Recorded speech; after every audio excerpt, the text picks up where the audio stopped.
ஆண்டவரால் தேர்ந்து கொள்ளப்பட்டு இருக்கின்ற சகோதர சகோதரிகளே, இயேசுவின் உயிர்த்தெழுதல் நாட்களில் இயேசுவின் உயிர்த்தெழுதல் செய்தியை தியானிக்கின்ற இந்த நாளில் இயேசுவின் உயிர்த்தெழுதல் செய்தியானது உங்களுக்கு அமைதி உரித்தாக என்று சீடர்களுக்கு சொன்ன அந்த செய்தியோடு உங்களை இன்றும் மீண்டும் சந்திப்பதில் மகிழ்கின்றேன்.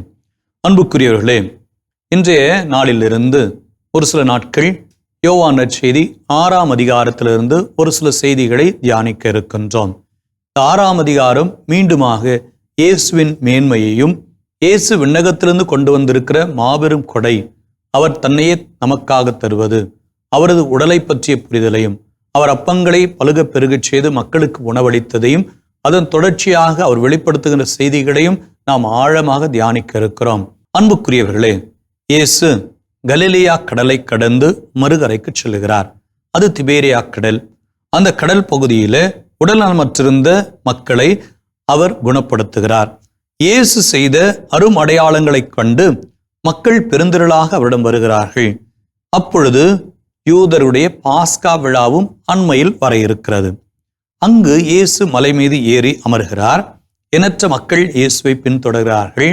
அவ்வாறு இயேசுவை பின்தொடர்ந்து வந்த மக்கள் மீது பரிவு கொண்டவராக இயேசு உணவளிக்க விரும்புகிறார்.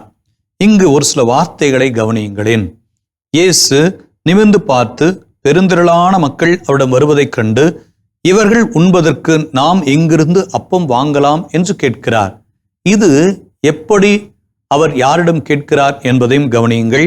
அவர் பிலிப்பிடம் கேட்டார்.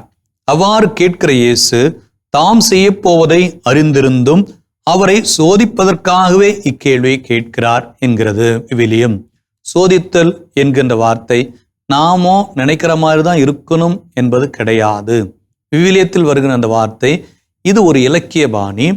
அவர் பிலிப்பை சோதிப்பதற்காக கேட்கிறாரா, அல்லது அவருடைய உரையாடலில் நடைமுறை பாணியில பிலிப்பு என்ன சொல்லுகிறார் என்பதற்காக கேட்கிறாரா? அந்த வார்த்தை, அந்த பதம், அந்த சொல்லாடல், அதை எப்படி நாம் புரிந்து கொள்வது என்றால் தொடர்ந்து வருகின்ற செய்தியோடும் நாம் இணைத்து பார்க்க வேண்டும். இயேசு இவ்வாறு கேட்கின்ற பொழுது, அப்பொழுது பிலிப்பு மறுமொழியாக, 200 தெனாரியத்திற்கு அப்பம் வாங்கினாலும் ஆளுக்கு ஒரு சிறு துண்டும் கிடைக்காதே என்கிறார். பிலிப்பும் சாதாரணமான முறையில் தான் பதிலளிக்கிறார். இப்படித்தான் அந்த வார்த்தையை நாம் புரிந்து கொண்டாக வேண்டும். இயேசு அவர்களோடு சாதாரண முறையில் உரையாடல் செய்கிறார். இயேசு உரையாடுகிறார். அப்பொழுதுதான் சீடருள் ஒருவரும் சீமோன் பேதுருவின் சகோதரருமான அந்திரேயா அங்கிருக்கின்ற ஒரு சிறுவனை குறித்தும் பதிலளிக்கிறார். அந்த சிறுவன் 5 வார்கோதுமை அப்பங்களும் 2 மீன்களும் வைத்திருக்கிறான் என்கிறார். இயேசு அப்பொழுதுதான் சொல்லுகிறார், மக்களை அமரச் செய்யுங்கள், மக்களை அமரச் செய்யுங்கள் என்று சொல்லிவிட்டு அந்த 5 வார்கோதுமை அப்பங்களையும் 2 மீன்களையும் எடுத்து வான் நோக்கி பார்த்து கடவுளுக்கு நன்றி செலுத்தி அவற்றை சீடரிடம் கொடுக்கிறார். சீடர்கள் தொடர்ந்து கொடுத்து கொண்டே இருக்கிறார்கள். எஞ்சியவற்றையும் 12 கூடைகளில் எடுத்துக்கொள்கிறார்கள். அந்த 12 கூடைகள், 12 என்பது எதை குறிக்கிறது? 12 குலங்களை குறிக்கிறதா? 12 சீடர்களை குறிக்கிறதா? அல்லது எல்லாரையும் உள்ளடக்கியதாக இருக்கிறதா? புரிந்து கொள்ள முயற்சிப்போம். ஆனால் இயேசுவின் செய்தி இங்கு எல்லாருக்கும் உணவளிக்கிறார். அவர்களோடு உரையாடல் செய்கிறார். அந்த உரையாடல் உணவை தருகிறது. ஆனால் அந்த மக்கள், இயேசு தந்த உணவினை உண்ட மக்கள் இவற்றையெல்லாம் பார்த்து இவர் இறைவாக்கினர் என்று சொல்லுகிறார்கள். ஆனால் அவர்கள் சொல்கின்ற இந்த இறைவாக்கினர் வார்த்தை வேறு விதமாக இருக்கிறது.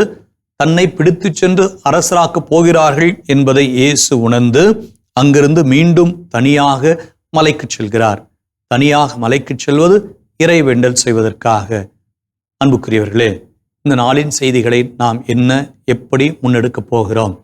இயேசு எளிதான முறையில், நமக்கே உரித்தான பாணியில் நம்மோடு உரையாடல் செய்கிறார். நாமும் அவரோடு உரையாடல் செய்ய முயற்சிக்கலாமே.